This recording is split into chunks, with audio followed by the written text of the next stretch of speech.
First ever factory outlet, Chandanagar, Mukunda Jewelers, opening soon. No making charges. ఈ వారం మన guest social కాస్ట్తో కూడిన సినిమాలు తీసిన డైరెక్టర్. 23 సినిమా ప్రధానంగా చెప్తే 1990 నుండి 2000 వరకు రాష్ట్రంలో జరిగిన వరుస సంఘటనలు. చిలకలూరుపేట బస్సు దగ్గర అందులో 23 మంది చనిపోవడం.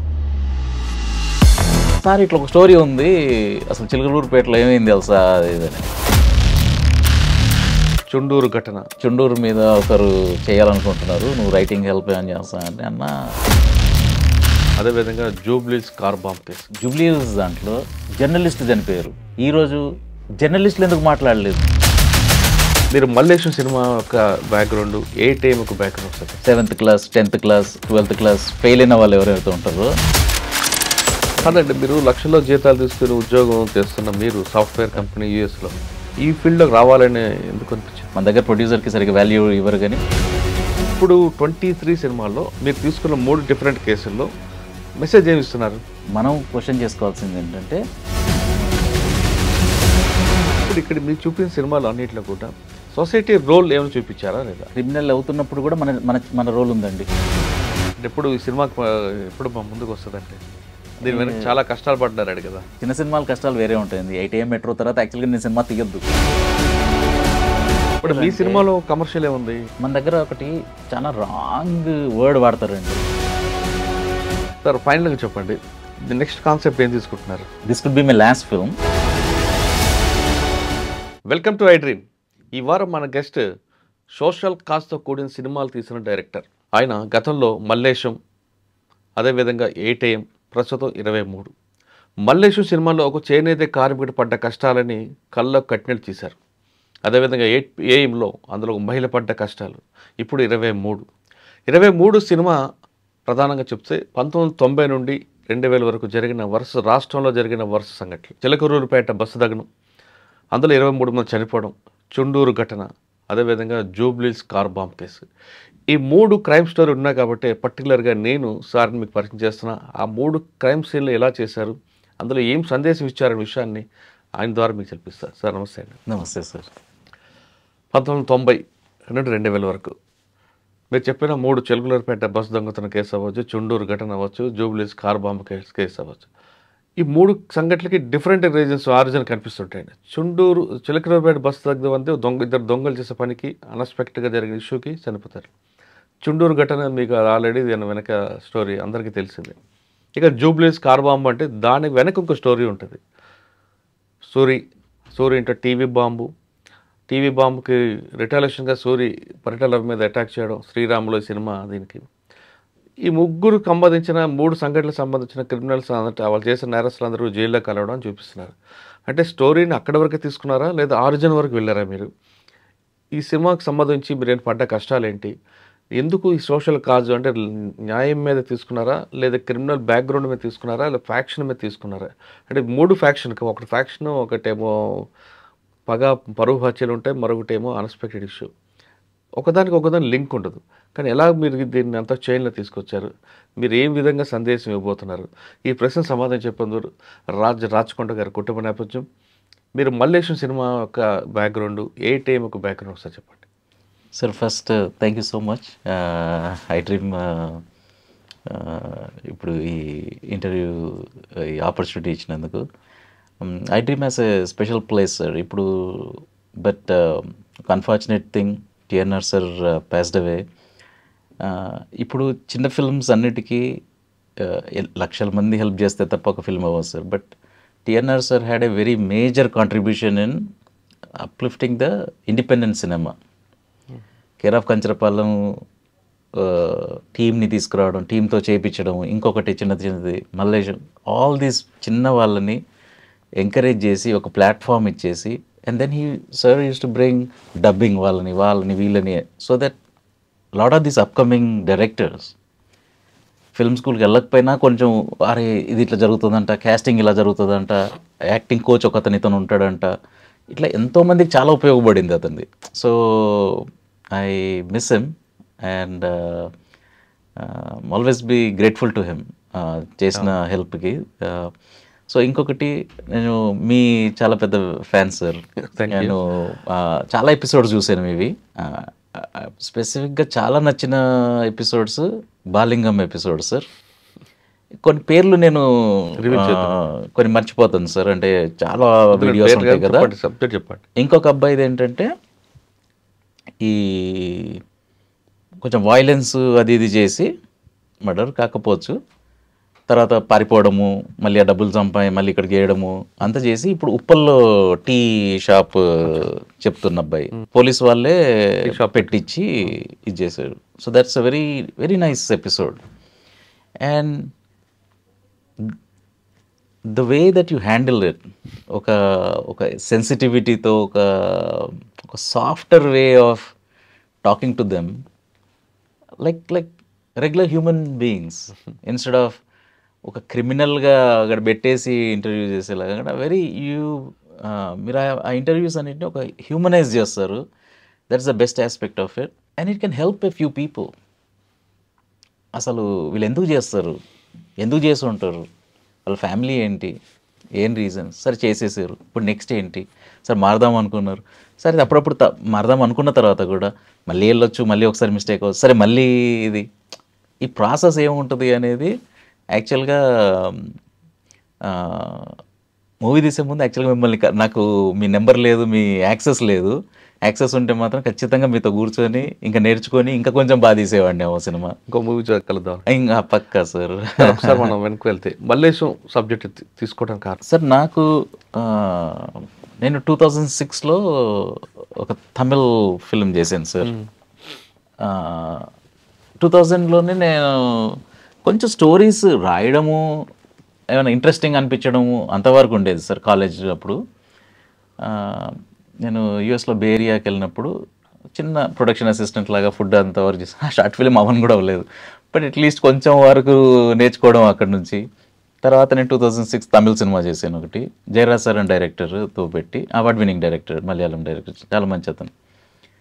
అది బాగానే రివ్యూస్ బాగానే వచ్చాయి కానీ కంప్లీట్లీ డిజాస్టర్. అది రాసి సార్ వీళ్ళందరినీ పెట్టి డిజాస్టర్ ప్రొడక్షన్ వైజ్, అసలు సినిమాలు వద్దు అని అనుకొని వెళ్ళిపోయి అసలు నాకు సంబంధం లేదు. అండ్ హ్యాపీ సైడ్ ఉండేది సార్ ఈ అది ఫైనాన్షియల్గా కానీ అన్నీ కానీ. కాదండి, మీరు లక్షల్లో జీతాలు తీసుకుని ఉద్యోగం చేస్తున్న మీరు సాఫ్ట్వేర్ కంపెనీ యూఎస్లో ఈ ఫీల్డ్లోకి రావాలని ఎందుకు అనిపించింది?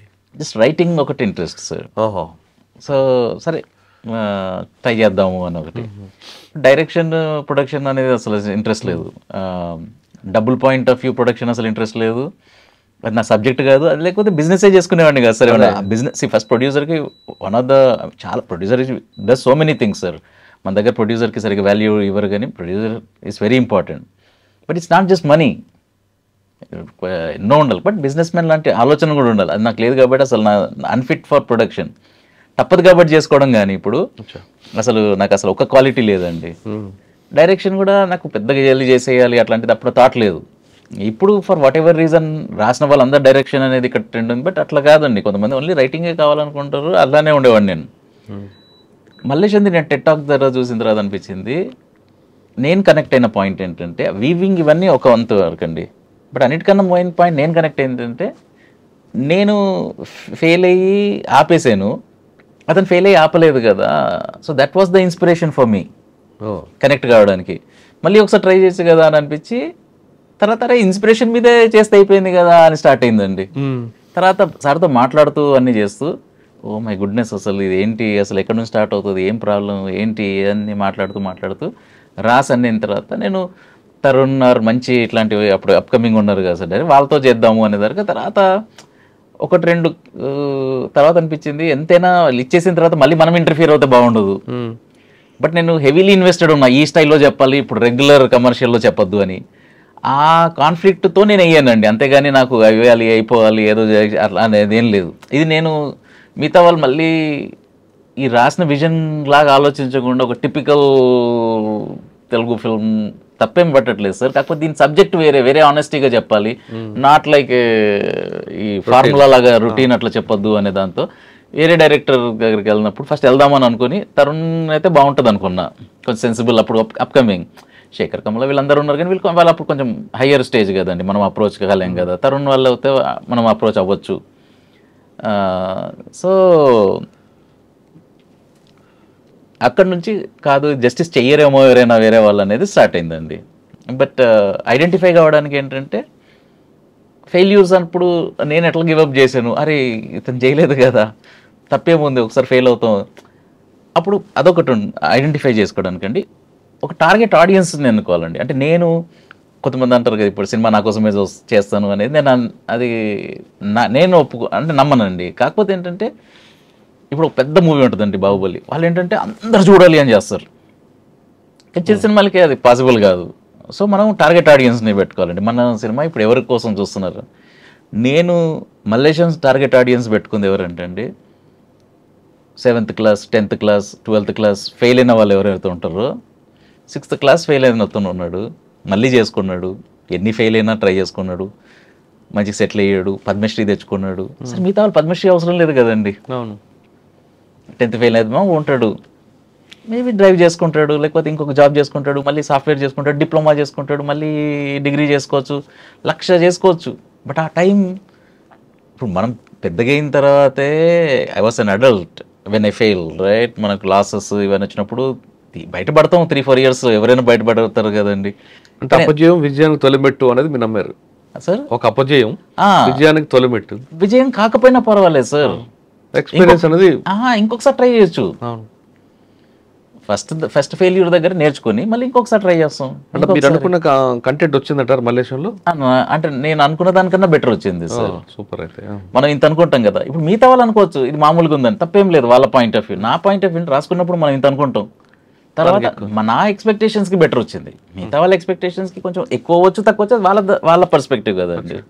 సో ఇది వాళ్ళ కోసం తీసిన ఆడియన్స్. పర్వాలేదు ఫెయిల్ అయినా పర్వాలేదు, ఇంకొకసారి ట్రై చేయొచ్చు. సరే ఎంతలో అంత ఇది ఉండొచ్చు, కానీ ఆ ఏజ్ ఏదైతుందండి, because I went through that age, చాలా కష్టం టు హ్యాండిల్ ఫెయిల్యూర్. సరే 8 AM మెట్రో అప్పుడు మనం కరోనా తర్వాత అసలు అందరం ఎంతో అంత కొంచెం మెంటల్ హెల్త్కి ఇదయ్యామండి. ఎక్కువ తక్కువ కొంతమంది అసలు ఫుల్ స్ట్రెస్ అయిపోయి ఇప్పుడు చచ్చిపోతానా అనే దాంతో, కొంతమంది ఏంటంటే అయ్యో మరి ఇప్పుడు జాబులు లేవు మరి ఏమవుద్ది, మిగతా అన్ని ప్రాబ్లమ్స్కి ఒక టైం ఉంటుందండి. ఇప్పుడు జలుబు వచ్చిందంటే ఇరిటేషన్ ఉంటుంది, 1 weekలో వెళ్ళిపోతుందిలే అనే కాన్ఫిడెన్స్ ఉంటుంది. జ్వరం వస్తే 1 month అవుతుంది. బట్ ఇది 1 month 1 year ఎవరికి తెలియకుండా ఉంది. So everyone went through anxiety, everyone went through stress. But అంత లెవెల్ కాకపోవచ్చు. సో దట్ వాస్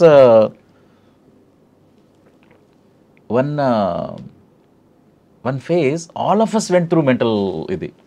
అప్పుడు నా ఫ్రెండ్ అతన్ని ఒక యాంగ్జైటీ రిలేటెడ్ ప్యానిక్ అటాక్స్ అని చెప్తున్నాను అన్నప్పుడు నేను చాలా సర్ప్రైజ్ అయ్యాను అసలు. But I thank my friend to be open about it. నేనైతే మేబీ చెప్పేవాడిని కాదేమో అండి. ఇవన్నీ మనం ఎందుకు వీక్ అనుకుంటాం, ఎస్పెషలీ మెన్. కౌన్సిలింగ్ నాకెందుకు నెలను అని అనుకుంటాం, ప్లస్ చెప్పుకుంటే ఇదా వీక్ అనుకుంటా ఏదో. But I appreciate my friend for being open. So అక్కడి నుంచి అనిపించిందండి ఇది మనం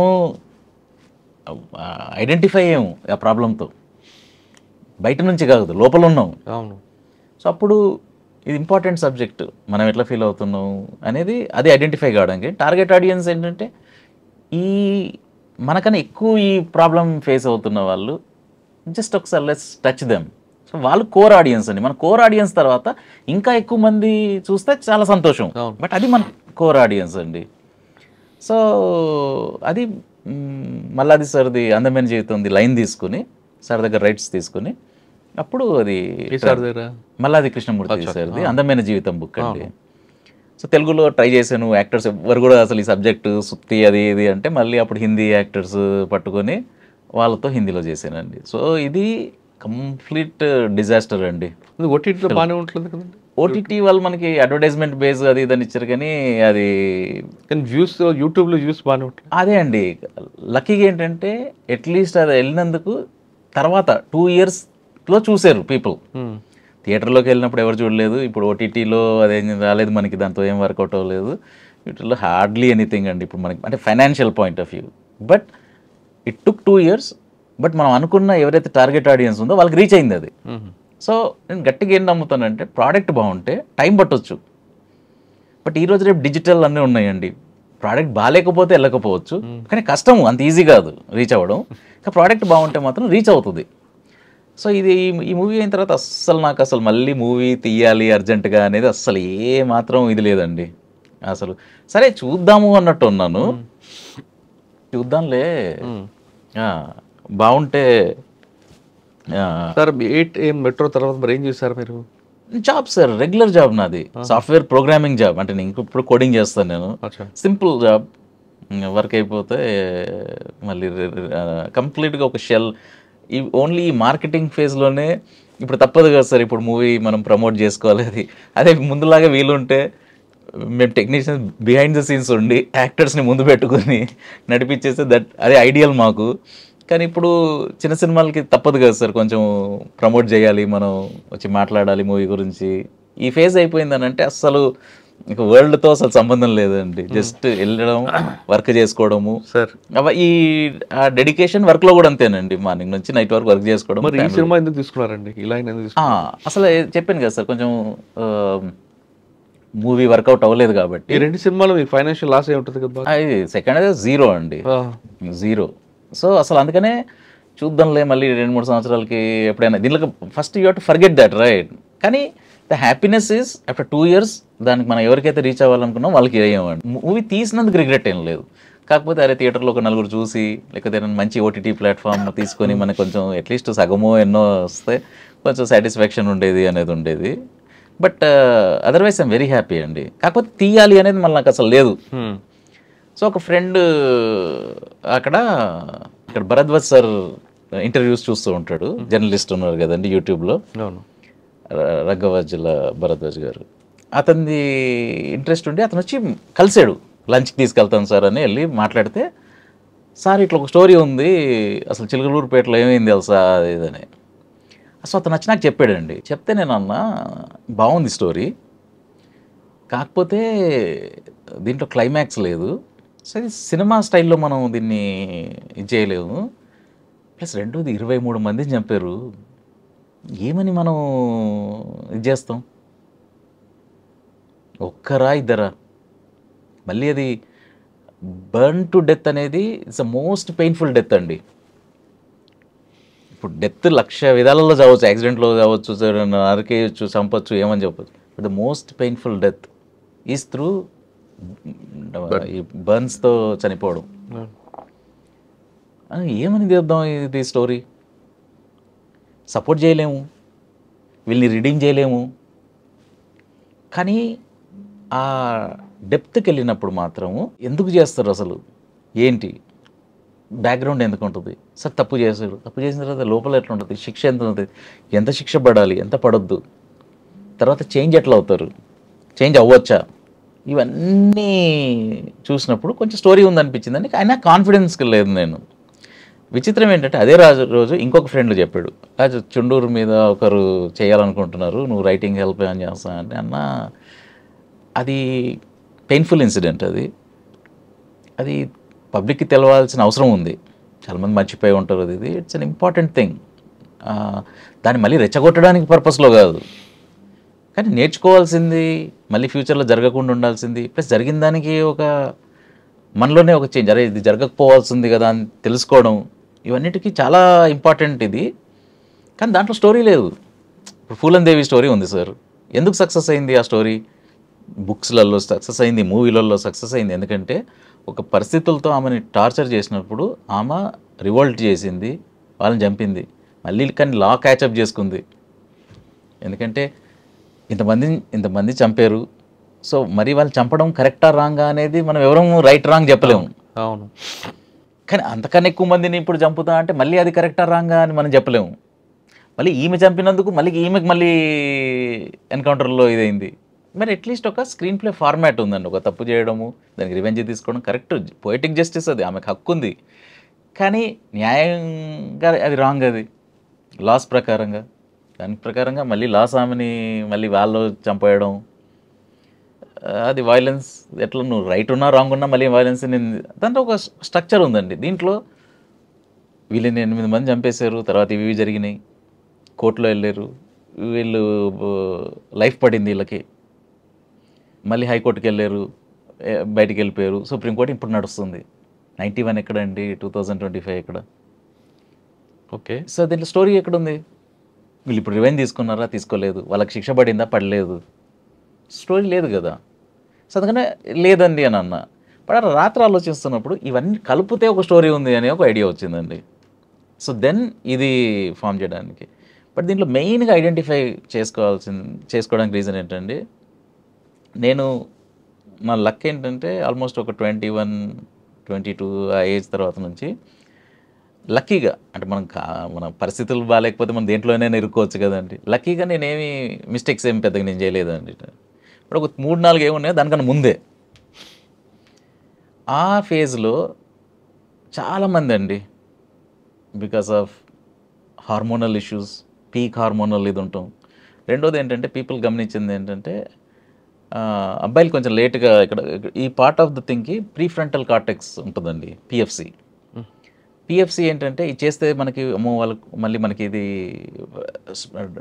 ర్యాష్గా డ్రైవ్ చేయొద్దు ఎందుకంటే కింద పడిపోతామేమో, ఈ మెకానిజం, ఫీడ్బ్యాక్, విజ్డమ్ ఇవన్నీ మెల్లిమెల్లిగా ఇది చేస్తే అదో ఒకటి డేంజర్ అది ఇదని ఇది మెల్లిగా డెవలప్ అవుతుందండి. ప్లస్ అందరూ ఒకటిలాగా ఎందుకు ఉంటారండి, ఎక్కువ తక్కువ. బట్ మెజారిటీ ఆఫ్ టీనేజర్స్కి అడ్రినలిన్ రష్ ఒకటి, హార్మోనల్ పీక్లో ఉండడం, ఈ ప్రీఫ్రంటల్ కార్టెక్స్ ఫుల్లీ డెవలప్ కాకపోవడం, 21, కొంతమందికి 22, 23, 25 వరకు మెల్లి కుదురొస్తుంది. ఎందుకంటే ఇది ఫుల్లీ డెవలప్ అవుతుంది. అందుకనే వెస్ట్రన్ కంట్రీస్లో మొత్తం రీసెర్చ్ చేసిన తర్వాత ఇది ఏమీ మిత్ కాదు, ఏదో థియరీ కాదు, ప్రాక్టికల్గా బ్రెయిన్ పార్ట్ ఇది అవుతుంది అనేది కంక్లూడ్ అయిన తర్వాత అన్ని కంట్రీస్ రీసెర్చ్ 16, 17 కన్నా ముందున్నవి ఇది లేదు కాబట్టి ఫుల్గా వాళ్ళని కూడా మనం చేయలేము, ప్లస్ వాళ్ళకి ఛాన్స్ ఉంది వాళ్ళని మనం ఇది చేసుకోవాల్సిందే అని పెద్ద పెద్ద కేసులలో కూడా ఇయ్యరండి. రేర్ కేసెస్లో మైనర్ని మేజర్గా ట్రీట్ చేసేస్తారు, కానీ జనరల్గా సింపథెటిక్ ఉంటాం. మనం అందరం కూడా ఇప్పుడు నాకు ఐడెంటిఫై కావడానికి ఏంటంటే ఆ ఇద్దరు యూత్తో నేను ఆ 2-3 మిస్టేక్స్ ఏవైతే అన్నానో కాలేజీలో ఉన్నప్పుడు, I'm not proud of any of those 2-3 mistakes అండి. కొంతమంది ఏంటంటే ఇప్పుడు చెప్తారు అసలు నేను తెలుసా అసలు కాలేజీలో ఉన్నప్పుడు నేను అట్లా చేసి అని. ఇప్పుడు ఫర్ ఎగ్జాంపుల్ ఇప్పుడు మీ స్టూడియోలో అక్కడిక్కడ కూడా ఫిల్మ్ మేకర్ నేమ్స్ వేస్ట్ అండి, ఎందుకు అవసరం లేదు కదా. And I'm a big fan of him for some reasons, of course I have some, but నేను కాలేజ్లో ఉన్నప్పుడు గుండాలతో తిరిగేవాడిని తెలుసా అది ఇది అని అంటే there is nothing to be feel great about it.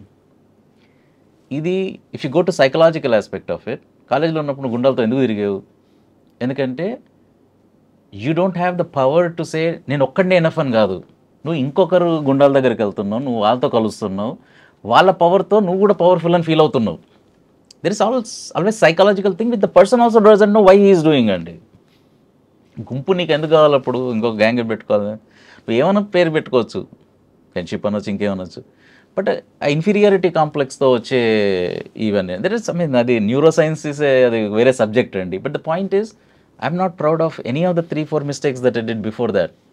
కానీ ఇప్పుడు వీళ్ళు ఎందుకు చేస్తారు అనేది కొంచెమే నేను అర్థం చేసుకోగలుగుతాను, ఎందుకంటే నేను ఆ ఫేజ్లోకి వెళ్ళి వచ్చాను కాబట్టి. సో నాకు కొంచెం సాఫ్ట్ కార్నర్ ఉంటుంది, తప్పు చేశారు బట్ ఎందుకు చేసి ఉంటారు అని ముందుకు వెళ్తే, నా లైఫ్లోనే ఆ 2-3 మిస్టేక్స్ ఏదైతే ఉన్నాయో కొంచెం బ్యాడ్ లక్ ఉంటుంటే I could have been in prison.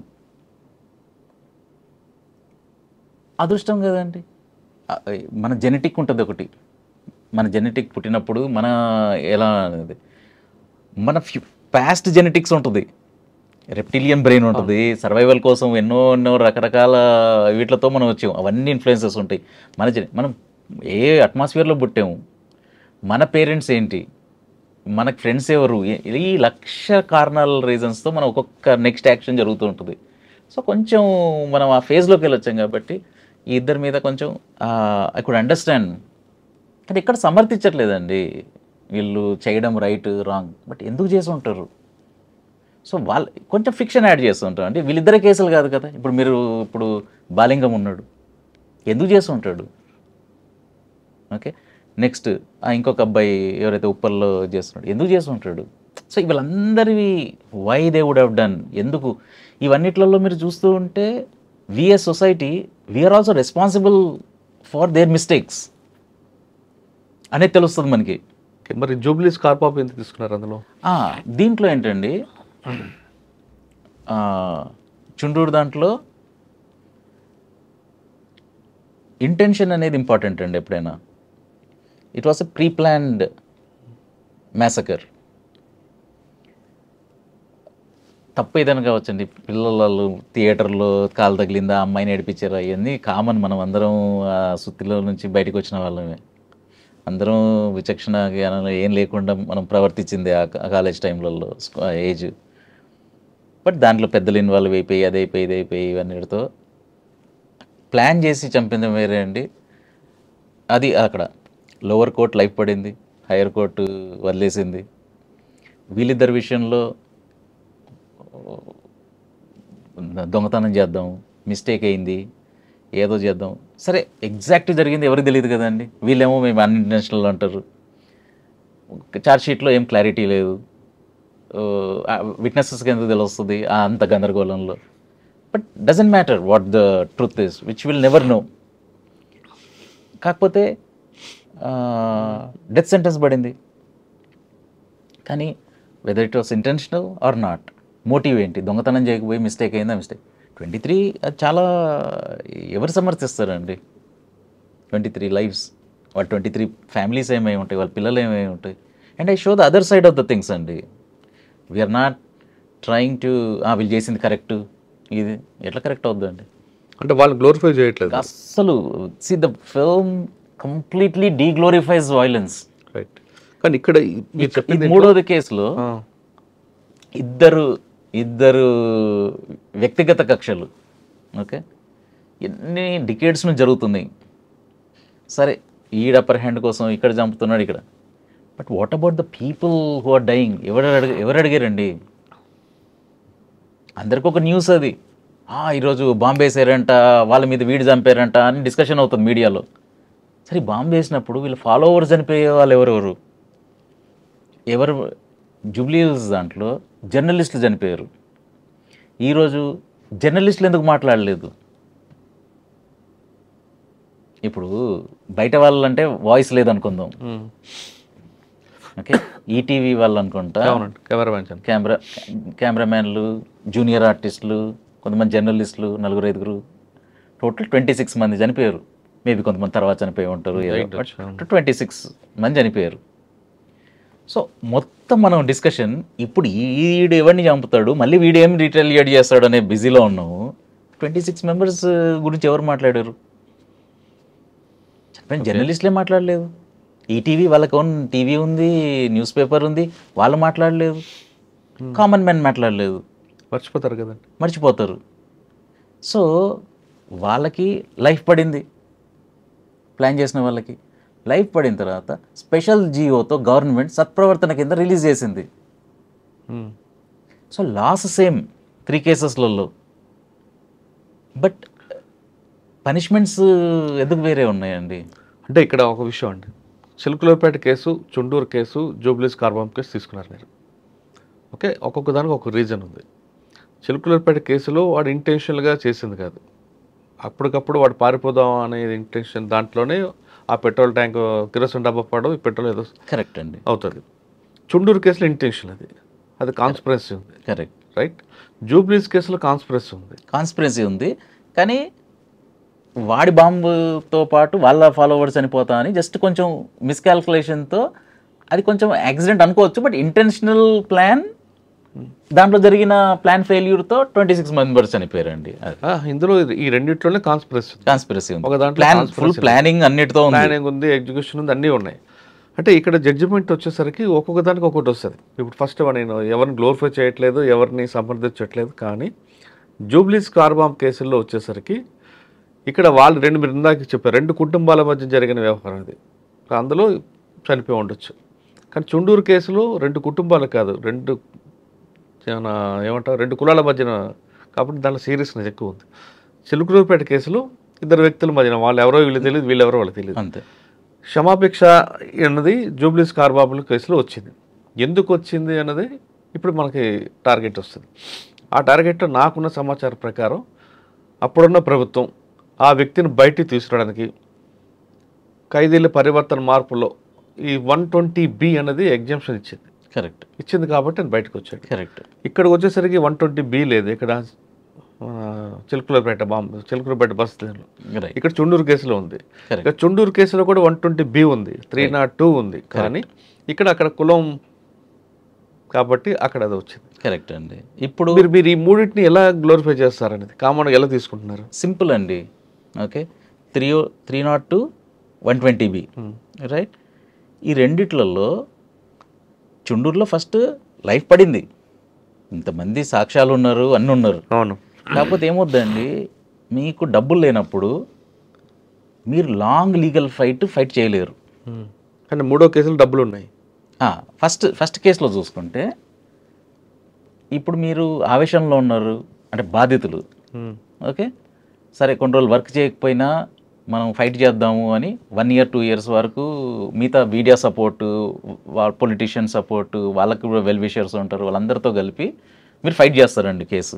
Lower కోర్టులో వచ్చింది, అమ్మయ్య న్యాయం జరిగింది, ఈ లోపలికి వెళ్ళారు అనుకొని మళ్ళీ వీళ్ళు ఎవరు పెద్ద రిచ్ అది ఇది కాదు కండి, మనలాగే మిడిల్ క్లాస్ పీపుల్ వీళ్ళంతా వెళ్ళి రేపు పొద్దున్న ఇప్పుడు నేను ఉన్నానండి, ఇప్పుడు నా మూవీ అయిన తర్వాత next immediately I have to go and work next day. I don't have the luxury లాగా నేను కూర్చొని తిని పడుకుంటాను లేదు కదండి ఎవరికైనా, మనలాగే కదా వీళ్ళు. ఇంకా పాపం ఇంకా కష్టాల్లో ఉండే వాళ్ళే ఉంటారు, ఫార్మర్స్ ఉంటారు, వాళ్ళు ఉంటారు. కరెక్ట్. మీరు పిక్చర్లు ఎలా చూపించుకొచ్చారండి? సేమ్ అండి, ఎలా జరిగిందో అలానే. అసలు మన పర్సనల్ స్టాన్స్ లేదు, ఫిక్షన్ లేదు. ఫిక్షన్ 90 అంటే డ్రామాకి ఎంత అవసరమో అంత ఉందండి. ఓకే. ప్లస్ కొన్ని మనకు చూడలేదు కదా, మనం ఊహించుకునే చెప్పాలి కదండి. ప్రతి ఒక్కరు వీళ్ళు కరెక్ట్ అంటారు, వాళ్ళు కరెక్ట్ అంటారు, మనం న్యూట్రల్గా ఉండేసి చెప్తాం. సో ఈ పర్టికులర్ కేసులో వీళ్ళు లోవర్ కేసు వాళ్ళకి ఫైట్ చేసే శక్తి ఉంటుంది, దమ్ము ఉంటుంది, కానీ తర్వాత వీక్ అయిపోతారండి. ఇక్కడ ఎన్నిసార్లు హైకోర్టుకి మళ్ళీ హైదరాబాద్కి రావాల్సి వచ్చేదండి. ఎన్నిసార్లు వస్తారు, విట్నెస్లు ఎన్నిసార్లు వస్తారు. ఈ తర్వాత నాకు ఎవరితో సంబంధం లేదు, నేను నాది దున్నుకుంటే నేను బ్రతుకుతే చాలు అనే దానికి కాంప్రమైజ్ అయిపోతారు. అవును, విసిగిపోయి. అవును. ఇప్పుడు ఇన్ని సంవత్సరాలు హైకోర్టులో ఇంకొకరి సైడ్ సపోజ్ వాళ్ళకి డబ్బులు ఉండుంటే, మంచి లాయర్ ఉండుంటే, అక్కడ వాళ్ళు విడుదల చేయడానికి రీజన్ ఏం చెప్పారంటే time of the incidence, place of the incidence beyond doubt prove చేయలేదు అంటే. చనిపోయారండి, 11కి చనిపోతే ఏముంటుంది, మీకు 12కి చనిపోతే 1 o'clock, what has to be proved there. అంటే మన సిస్టంలో బెనిఫిట్ ఆఫ్ డౌట్ అనేది మెయిన్ రూల్ చూపిస్తుందండి. ప్లస్ లీగల్గా పవర్ఫుల్ లాయర్ని తెచ్చుకోగలుగుతారు, మళ్ళీ ఎవరు ఎంత వరకు పోరాడగలుగుతారు అనేది దాన్ని బట్టి. ఇప్పుడు ఎగ్జాంపుల్లో మీరు చెప్పిన జూబ్లీస్ కార్ బాంబ్ కేసులో మీరు చెప్తున్న టైమ్ ఆఫ్ ప్లేస్ ఇవన్నీ ఉన్నా అక్కడ ఈ పోలీసుకున్న హడావిడిలోనో లేదా తర్వాత వచ్చిన ఐఓ ఉన్న ప్రెజర్తోనో ఎక్కడో టెక్నికల్ మిస్టేక్స్ ఉంటాయి. ఓకే, దానివల్ల బెనిఫిట్ ఆఫ్ డౌట్ వస్తుంది, రావడం వల్ల కేసు పోతుంది. మీకు ఇంకొక మిస్టేక్ ఏంటంటే కంప్లైంట్ తెలుగులో ఉంటుంది, ఓకే, ఎఫ్ఐఆర్ ఇంగ్లీష్లో ఉంటుంది, విచారణ అంతా కూడా తెలుగులో జరుగుతుంది, ఛార్జ్ షీట్ ఇంగ్లీష్లో ఉంటుంది. అక్కడ టైపిస్ట్ చేసే ఆఫీసర్ ఎవరున్నారో వాళ్ళకి ఎంత అంటే నేను వాళ్ళని ఏం కించపరచట్లేదు, దాంతో కొంత నాలెడ్జ్తోనే ఆ చెప్పిన తెలుగుని ఇంగ్లీష్లో ట్రాన్స్లేట్ చేస్తారు, అక్కడ కొంత ల్యాప్నెస్ ఉంటుంది. విచారణలో జరిగేదంతా కూడా మీకు ఛార్జ్ షీట్ వచ్చేసరికి కొంత వస్తాయి. ఎగ్జాంపుల్ ఫిజికల్ టెస్ట్, సైకాలజిస్ట్ ఏవో ఒకటి రాసి మిస్టేక్ వచ్చారు, ఆ ఒక్క మిస్టేక్ డిఫెన్స్ సర్టిఫికేట్కి ప్రాణం ఉంటుంది.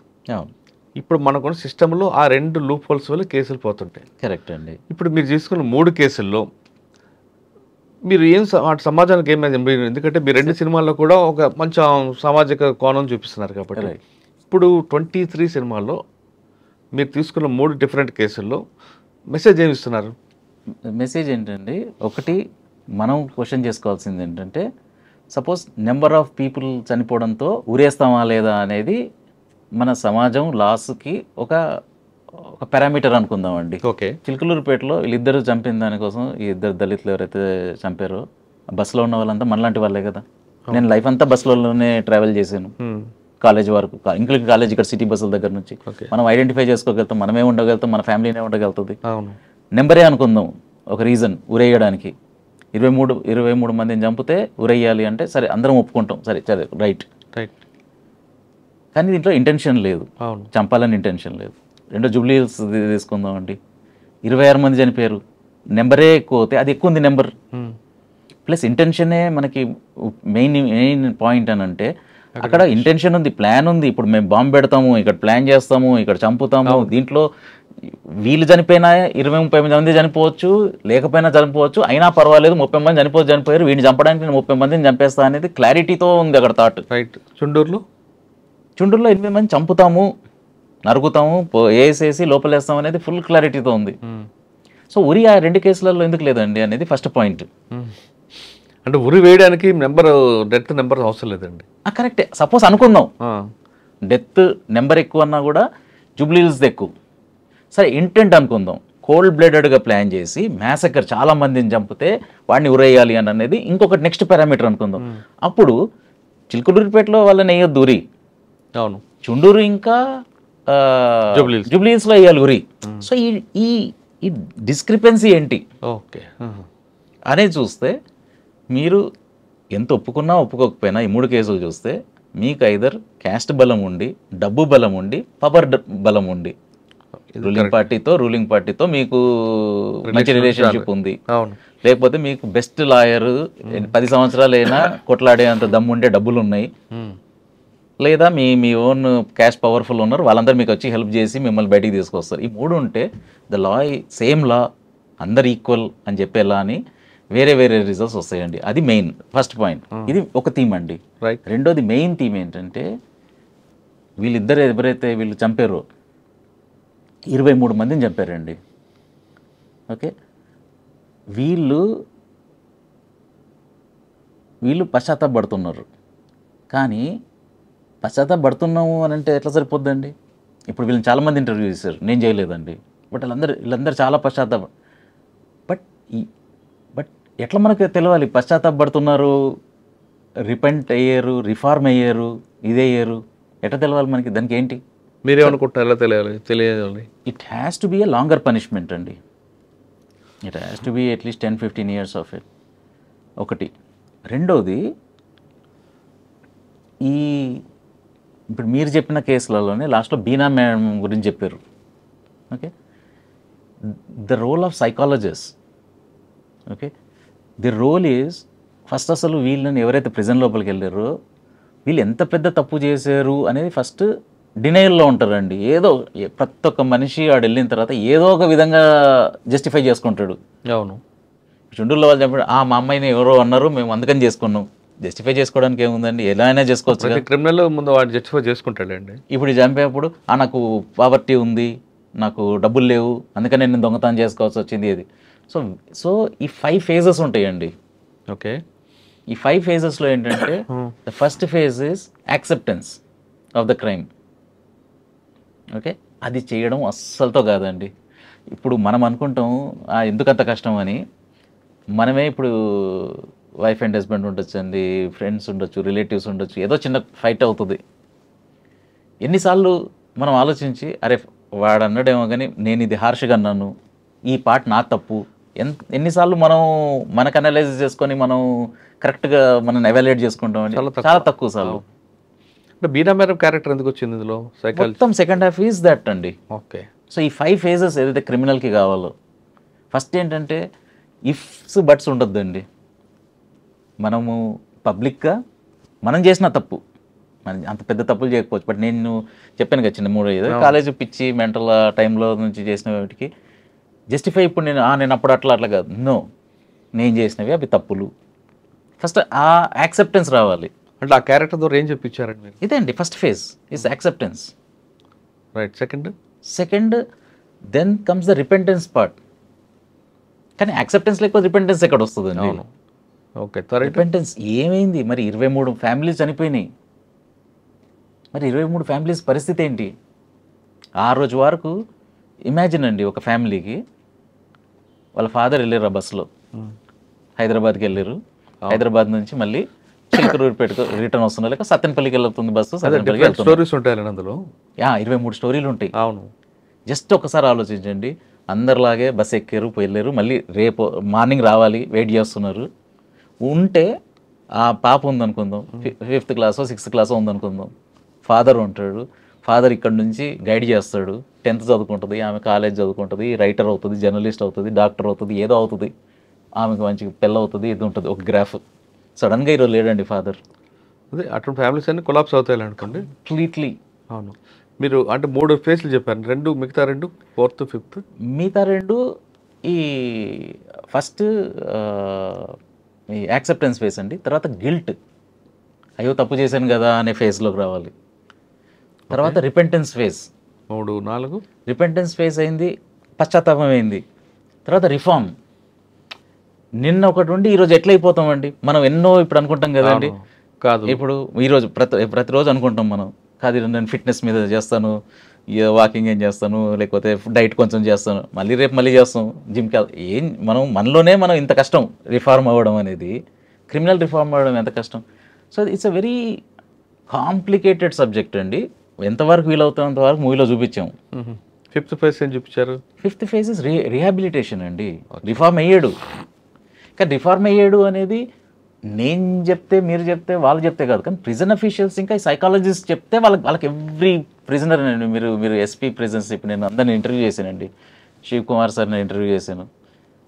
మాకు వాడి మొత్తం జాతకం తెలుసు అడిగి మా దగ్గరకు వచ్చిన తర్వాత. ఎవ్రీ దానికి ఒక షీట్ ఉంటుంది మాకు. వీడు ఇప్పుడు వెళ్ళి చేస్తాడా లేదో తెలుసు మాకు, వీడు మారాడా తెలుసు, everything about him we know. So ఈ రిఫార్మ్ అయ్యారా లేదా అనేది ప్రిజన్ అఫీషియల్స్ దగ్గర ఉండాలి, not much from the government. ఇప్పుడు గవర్నమెంట్కి నచ్చితే మేము వీళ్ళని వదిలేస్తాం, వాళ్ళని వదిలేస్తాం అనేది వీళ్ళది కాదు అక్కడ. The prison officials and the psychologist have a main role to evaluate. వీళ్ళు సొసైటీలో, సమాజంలో వీళ్ళకి ఇస్తే మనకి ప్రాబ్లం లేదు, కాదు వీళ్ళకి మీద ఇంకా వర్క్ చేయాలి మనం. ఇది ఇంపార్టెంట్ స్టేజ్. మళ్ళీ వీళ్ళు వెళ్ళిన తర్వాత రిహాబిలిటేషన్ ఏంటి?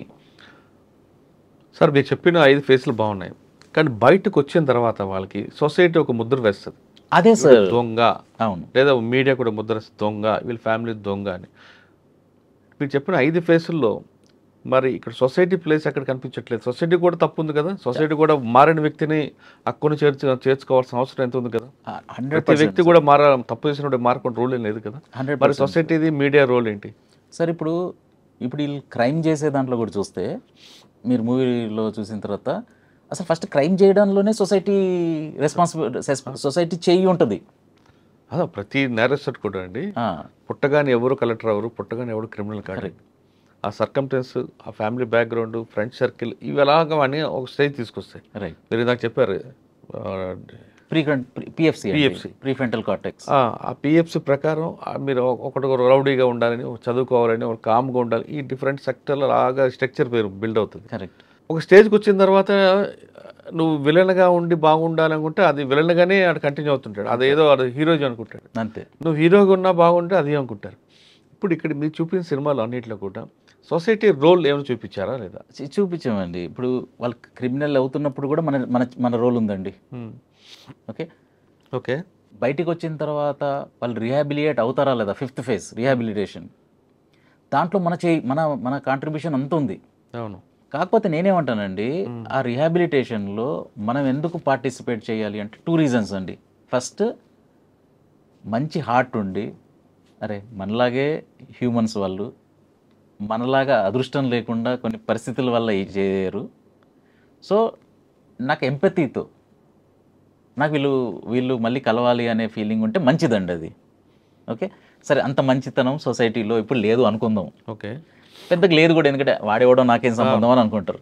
కానీ సెల్ఫిష్ రీజన్స్తో అయినా ఉండాలండి. రీజన్ ఏంటంటే, ఒక మిడిల్ క్లాస్ ఫ్యామిలీ ఉంటుందండి, 10 సంవత్సరాలు కష్టపడి అక్కడ ఒక 1000 ఇక్కడ ఒక 1000 జమ చేస్తే 1 లక్ష, 5 లక్షలు, 10 లక్షలు అవుతాయండి. ఇంట్లో పెట్టుకుంటారు, రేపు పెళ్ళి ఉంది, బంగారంకో దేనికో తెచ్చుకొని పెట్టుకుంటారు, చీరలు ఏదో వాట్ ఎవర్ పెట్టుకుంటారు. ఒక దొంగ వస్తాడు, ఇది తీసేసుకొని వెళ్ళిపోతాడు. 10 సంవత్సరాల కష్టం ఒక రోజులో వెళ్ళిపోతుంది, వాడు ఏడుస్తూ ఉంటాడు.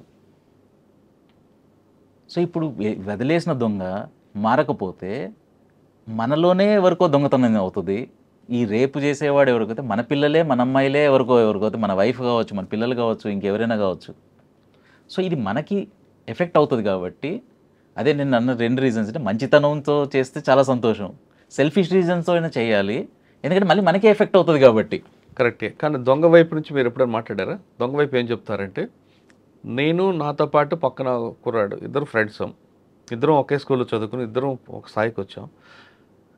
నా కులం తక్కువ కాబట్టి నన్ను అణగదొక్కారు.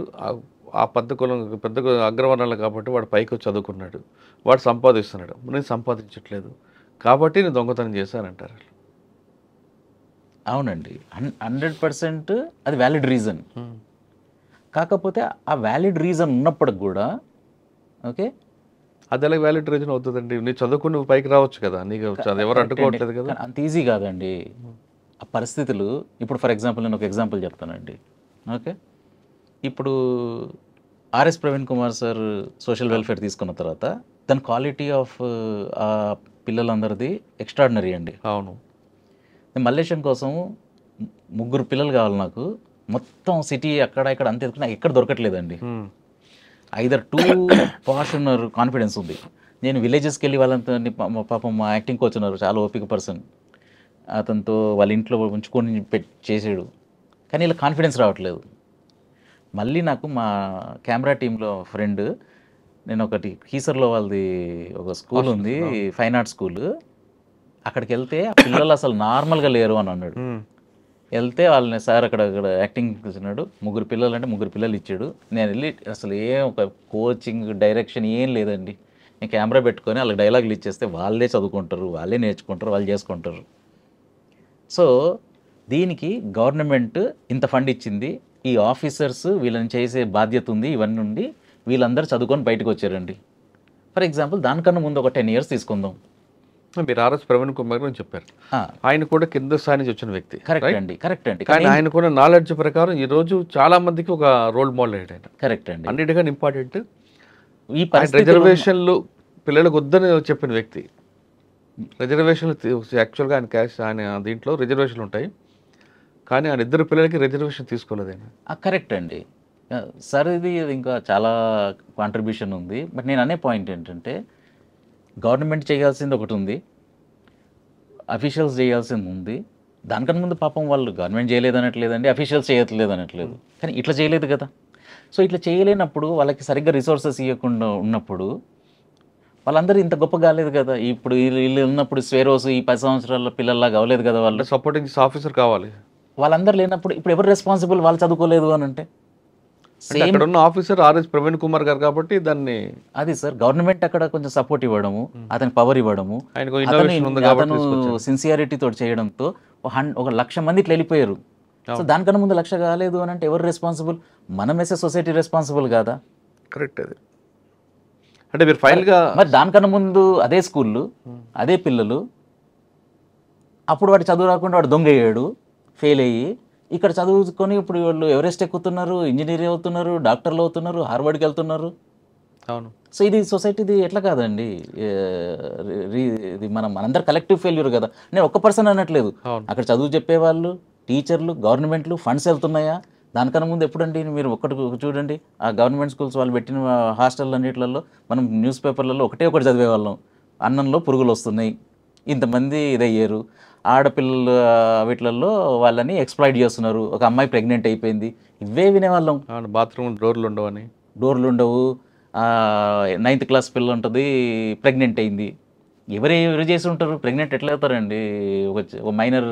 కరెక్ట్ అండి. అందరూ ఆర్ఎస్ ప్రవీణ్ కుమార్ గారు ఉంటే సొసైటీ ఎప్పుడూ బాగుపడుతుంది కదా. So we need 100 such people.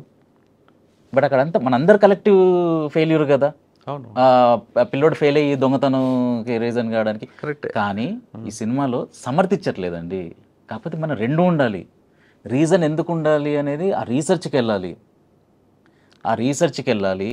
అంటే సొసైటీ మిస్టేక్ కూడా చూపించారు 100%. అది కాకపోతే అంతున్నా కూడా అది కరెక్ట్ కాదని కూడా చెప్పాలి. ఓకే.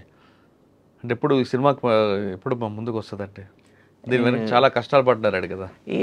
అసలు చిన్న సినిమాల కష్టాలు వేరే ఉంటాయండి. 8 AM మెట్రో తర్వాత యాక్చువల్గా నేను సినిమా తీయొద్దు, ఇంకా నాకు వద్దున్న ఆయన చాలు, ఇంక మంచిగా ఓటీటీ ఇచ్చుకోవచ్చు కదండి. ఇది ఓటీటీలో అదొక పెద్ద బ్యూరోక్రసీ అండి. తర్వాత దాంట్లో 1,00,000 లేయర్లు ఉంటారు. ఇది బాగాలేదు, ఈ సినిమా ఆడదు అంటారు, ఇది బాగాలేదు అని రిజెక్ట్ అంటారు. ఇప్పుడు ఈ సినిమాకి నేను అడగని ప్రొడ్యూసర్ లేదు, అడగని యాక్టర్ లేరు, అయితే వాళ్ళ డేట్స్ ఉండవు, టైం ఉండదు, ఇది ఆడదు అని అంటారు, ఇది అంటారు. కాకపోతే ఈ ఒక అన్పాపులర్ స్టాన్స్ తీసుకోవడంలో అదొక థ్రిల్ ఉంటుందండి. ఇప్పుడు అందరూ ఇది ఆడదు, వేస్ట్, చెయ్యరు అన్నప్పుడు మనం ఫస్ట్ వెళ్ళి అడుగుతాం, బతిమలాడుతాం, ఓటీటీస్ని అడుగుతాం, తీసుకోండి ప్లీజ్ అని అడుగుతాం, యాక్టర్లను అడుగుతాం, ఇది ఆడదు సినిమా అంటారు, ప్రొడ్యూసర్లను అడుగుతాం, ప్లీజ్ దీంట్లో ఇన్వెస్ట్ చేసేయండి అని, ఇది ఆడదు అని అంటారు. సరే వాళ్ళందరూ సాధారణంగా సినిమా అనగానే మీరు ఒక ఓరియంటెడ్ మెసేజ్ ఇచ్చిన, సోషల్ ఓరియంటెడ్ మెసేజ్ ఇచ్చిన, కొంచెం కమర్షియల్ ఆగే ఉండాలి. కమర్షియల్ యాంగిల్స్ ఉంటే కదండి సినిమా అనేది నిలబడుతుంది. మీ సినిమాలో కమర్షియల్ ఏముంది సార్? కమర్షియల్ అంటే నేనేమంటానంటే, మన దగ్గర ఒకటి చాలా రాంగ్ వర్డ్ వాడతారండి, ఎంటర్టైన్మెంట్ అని. ఓకే, ఇంకా అది పెద్ద డైలాగ్ అయింది. ఆ డైలాగ్ అందరు ఫేమస్ కూడా ఉంటారు. అంటే కామెడీ ఉండాలి, మూడు ఉండాలి, ఎంటర్టైన్మెంట్ ఉండాలి, ఎంటర్టైన్మెంట్ ఎంటర్టైన్మెంట్ ఎంటర్టైన్మెంట్ అంటారండి. అసలు అది డెఫినేషనే రాంగ్ అండి. ఇప్పుడు ఒక్కొక్కరికి ఎంటర్టైన్మెంట్ డెఫినేషన్, ఎంటర్టైన్మెంట్ కన్నా మనం వర్డ్ వాడాల్సింది ఏంటండి, ఎంగేజింగ్ అని వాడాలి. Okay, entertainment is a wrong word, engaging is the right word. Engage అవుతే ఎంటర్టైన్ అవుతాడు. అవును, ఇప్పుడు ఎలా ఎంగేజ్ అవుతుంది, ఎంగేజ్ అయినప్పుడు ఏంటంటే అదే ఎంటర్టైన్మెంట్ అండి. ఎంగేజింగ్ కొంతమందికి ఐటమ్ సాంగ్ ఉంటే ఎంగేజ్ అవుతూ ఉంటాడు, తప్పేం లేదు కదండి. చూసేవాడు ఉన్నాడు, తీసేవాడు ఉన్నాడు, మనం ఎవరైనా జడ్జి చేయడానికి. అవును, సెన్సార్ వాళ్ళు ఇస్తున్నారు, చేయండి అంటున్నారు, చేసేవాడు చేస్తున్నాడు, తీసేవాడు తీస్తున్నాడు. విమెన్ని ఆబ్జెక్టిఫై చేసే వాళ్ళు ఉన్నారు, చూసేవాడికి ఇంట్రెస్ట్ ఉన్నంత వరకు సప్లై డిమాండ్ అండి, చూస్తున్నాడు, ఇది ఉంది. కానీ మీ సినిమాలో ఏముంది ఇప్పుడు దీంట్లో? నేనేమంటున్నానండి, అంటే సబ్జెక్ట్ వరకు ఇవి కావాలి అని. ఇప్పుడు వైలెన్స్ని గ్లోరిఫై చేసే నాకు కావాలి అని అంటున్నారు, తీస్తున్నారు, పైసలు వస్తున్నాయి, అవన్నీ ఫైన్, అవి ఉంటాయి కూడా. మనం ఎవరమండి ఇప్పుడు క్రిమినల్స్నే జడ్జి చేయొద్దు అని అన్న వాళ్ళు, వీళ్ళు ఇట్లా తీయొద్దు అట్లా తీయడానికి మనం ఏం హక్కు? నేనేమంటున్నానంటే ఇది మెజారిటీ పర్సంటేజ్ ఉన్న 20-30% will get engaged with this film కూడా అండి. కరెక్టే, వాళ్ళు చాలు మనకి అంటున్నా. ఫస్ట్ ఆఫ్ ఆల్ ఏంటండి, నా టార్గెట్ ఆడియన్స్ ఓకే ఈ డేర్ చేయడానికి, ఎస్పెషల్లీ లాస్ట్ ఫిలిం ఫ్లాప్ అయిన తర్వాత డేర్ చేయడానికి ఏంటంటే నా ఫస్ట్ టార్గెట్ ఆడియన్స్ ఒక పర్సన్ అండి. ఒక జైల్లో ఒక క్రిమినల్ ఉన్నాడు, యంగ్ గై, హార్డ్లీ 17 years ఉన్నాడు అండి. ఇంకా అతను టీన్ కూడా కంప్లీట్ అవ్వలేదు. 17-18లో చెర్లపల్లిలోనో ఇక్కడెక్కడో జైల్లో ఉన్నాడు. నేను తీసిన సినిమా అతనికండి. నాకు ఎవ్వరు చూడకపోతే ఆ ఒక్క దగ్గర రీచ్ అవుతే ఈ సినిమా తీసింది నాకు ఎనఫ్. నా టార్గెట్ ఫుల్ఫిల్ అయినట్టు. అంటే ఆయనలో చేంజెస్ చాలు, చేంజ్ రాకపోయినా చూస్తే చాలు. నేను ఇతనితో చూస్తే చాలు నాకు. అతను నేను ఫ్రీగా నాకు వాళ్ళు పర్మిషన్ ఇస్తే వెళ్ళి చూస్తా, అంతలో అందరూ ఇది బోర్ అనొచ్చు, సుత్తనొచ్చు, ఏమనొచ్చు. కానీ ఈ cinema 1 person if I can connect with that person, that is my primary target audience అండి. దీని తర్వాత నేను టీన్స్లో నుంచి వచ్చినప్పుడు ఎంత డిస్టర్బ్డ్ ఉంటా అని తెలుసు కాబట్టి టీన్స్కి సపోజ్ ఇది వెళ్తే సెకండ్ హ్యాపీ అవుతా, ఎందుకంటే that is a turbulent face.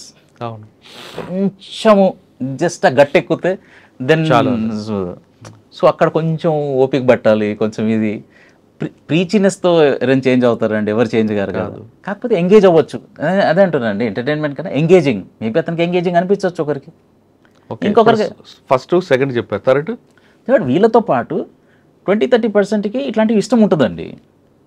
ఇప్పుడు మనది ఇప్పుడు బాహుబలి RRR బడ్జెట్లు కాదు కదండి, అందరు చూసేసి 10% చాలు మనకి అంటే. ప్రతి ప్రేక్షకుడు కొంచెం మంచి ఇన్ఫర్మేషన్తో పాటు కొంచెం మీరు అనేది ఎంటర్టైన్మెంట్, కామెడీ కోరుకుంటారు.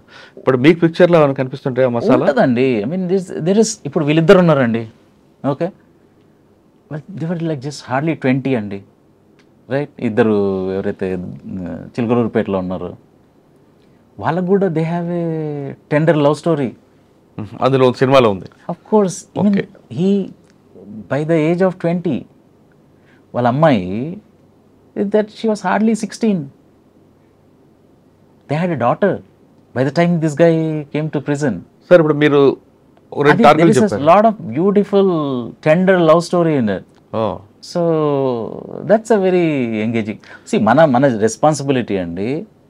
ఈ ప్రీచినెస్ సుత్తి ఇట్లాంటి స్టైల్లో తీసి ఆడియన్స్ని ఇవ్వాలంటే 2 hours ఎందుకు టైం ఇవ్వాలండి? అది మనం 2 hours వాళ్ళ టైం తీసుకున్నామంటే వాళ్ళని ఎంగేజ్ చేయడం చాలా ఇంపార్టెంట్. కాకపోతే ఏంటంటే మనం టీజర్ ట్రైలర్లో కరెక్ట్గా చెప్తాం అసలు ఇది ఏంటి సినిమా అనేది, ఆనెస్ట్గా చెప్తాం ఇది అని.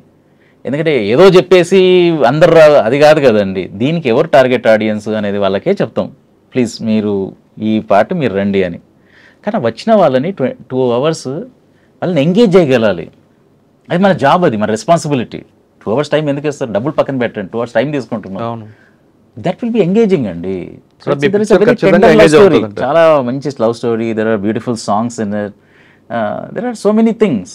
ఇది ఒక సబ్జెక్ట్, ఈ 2 themes కూడా ప్యారలల్గా రన్ అవుతూ ఉంటాయండి. బట్ దెర్ ఆర్ వాళ్ళ లైఫ్ ఏంటి, అసలు ఎట్లా ఉన్నారు, వాళ్ళ ఇంట్లో ఏంటి, వాళ్ళ గర్ల్ ఫ్రెండ్ ఏంటి, వాళ్ళ రొమాన్స్ ఏంటి. So there are so many beautiful చిన్న ఉంటాయండి. ఇప్పుడు తాగుబోతు రమేష్ ఉన్నాడు జైల్లో, కూడా వాళ్ళు కూడా 1-2 జోక్స్ వేసుకుంటారు కదండి. కాకపోతే చాలా ఉండదు, సిచ్యువేషన్ బట్టి ఏదో ఒకరు జోక్ అక్కడ, ఒక జోక్ ఇక్కడ. సార్ ఫైనల్గా చెప్పండి, నెక్స్ట్ కాన్సెప్ట్ ఏం తీసుకుంటున్నారు సార్? నాకు ఇది this could be my last film. ఈ లాస్ట్ అయినా నాకు అసలు ఏమీ నాకు రిగ్రెట్ లేదు. ఎందుకంటే నేను ఏం చేసుకోవాలనుకున్నానో దానికన్నా ఎక్కువనే నాకు అక్లెయిమ్ వచ్చిందండి. సరే డబ్బుల విషయంలో ఏది పోయిందా పోయింది, ఇది వస్తుంది పోతుందండి. బట్ ఇది లాస్ట్ అయినా నాకు అసలు ఏమి ఇది లేదు. బట్ ఒక ప్రాజెక్ట్ ఇప్పుడు మనలాగా ఫైనాన్సెస్ మనం ఉన్నవన్నీ తీసి పెట్టడము, ఫ్రెండ్స్ దగ్గర తీసి పెట్టడము, ఫ్యామిలీ ఇవన్నీ చేయడం అనేది చాలా పెద్ద టాస్క్ అండి అది.